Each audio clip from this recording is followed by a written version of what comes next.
A warm welcome to Econo Chat Let's Talk Business with Mr. Daniel Steinman and myself, Elsie Bitimiani, as your hostess on this beautiful day. Last week we had a very interesting conversation and I don't want to tap back into it, but I would just like to say that Mr. Daniel Steinman, there were some people that responded saying that thank you for having this conversation, because like a few of them said is that most people that needs to be accountable for this type of conversations are the ones that does not want to talk about, and those are the ones sitting there in the big office.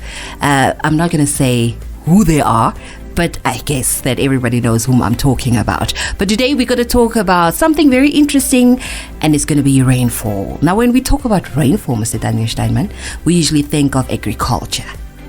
That's true, Elsa. Yeah. And I'm sure most of the listeners will ask themselves, why are we talking about rainfall, How water? does, the economy and rainfall, like what? But Elsa, How do they let me relate? first say thank you.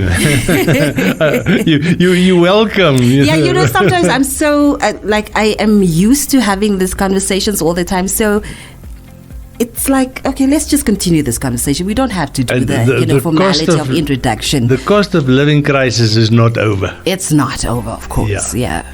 Okay, so let's talk about water. Water and rainfall. Yes. And the opening shot. It's very important that you listen very carefully, because water is the most important economic aspect in Namibia. Now let that sink in, because you don't often find somebody who tells you this economy is determined by water until you start thinking about it. Yeah. Now, if you look at conventional economics, I'm talking about both the academic discipline and the analytical development of economics, you will find that they always identify transport and communication as the two legs without which any economy can't run.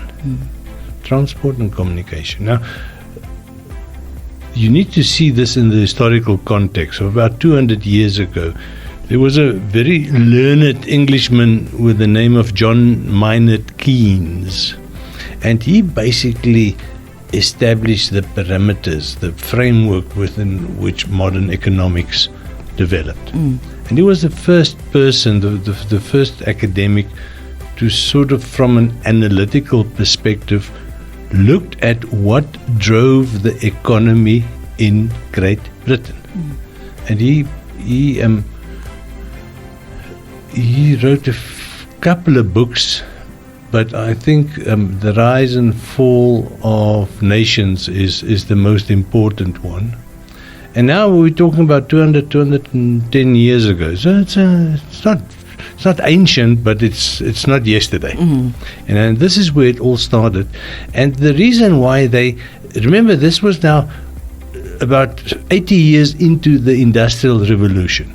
So the population in Great Britain only started seeing the benefits of being industrialized, of working in factories, of having a steady income, of mass production, all that sort of stuff that came with the Industrial Revolution, which were unknown before that. And remember, it started with a simple steam engine, stuff that today can you imagine? You tell a young person in grade 12 today that everything that we see here started from boiling water.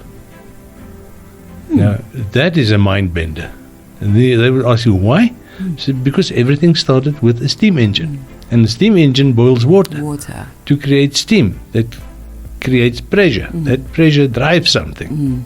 Okay, this is a bit philosophical and a bit historical.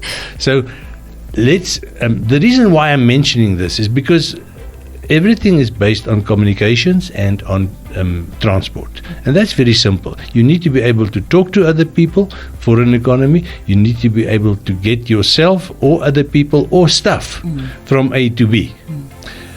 But the framework for that economics was established in countries where it rains a lot.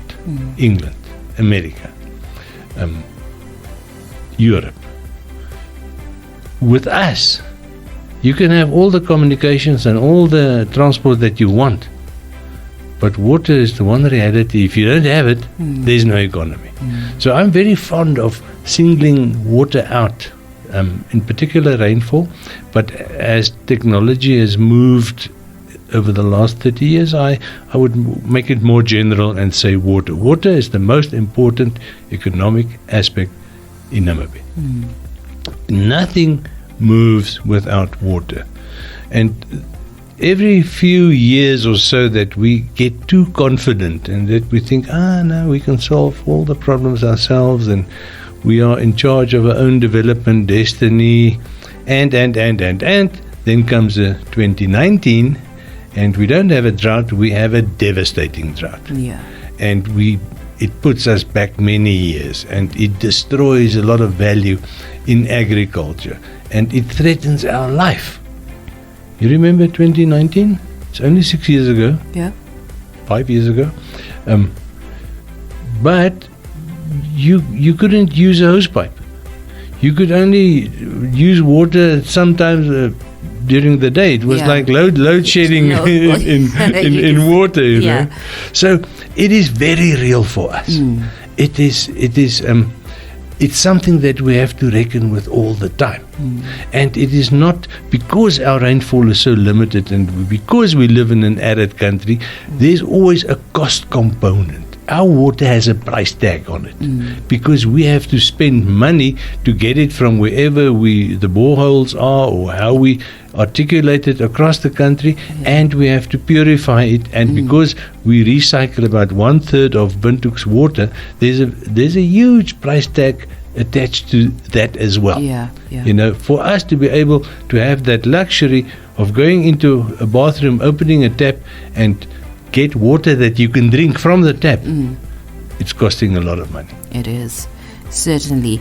And of course, we will talk more on this if you're still sitting there questioning, but why water? Of course, Mr. Daniel Steinman will break it down for us in more details once we come back from this short break.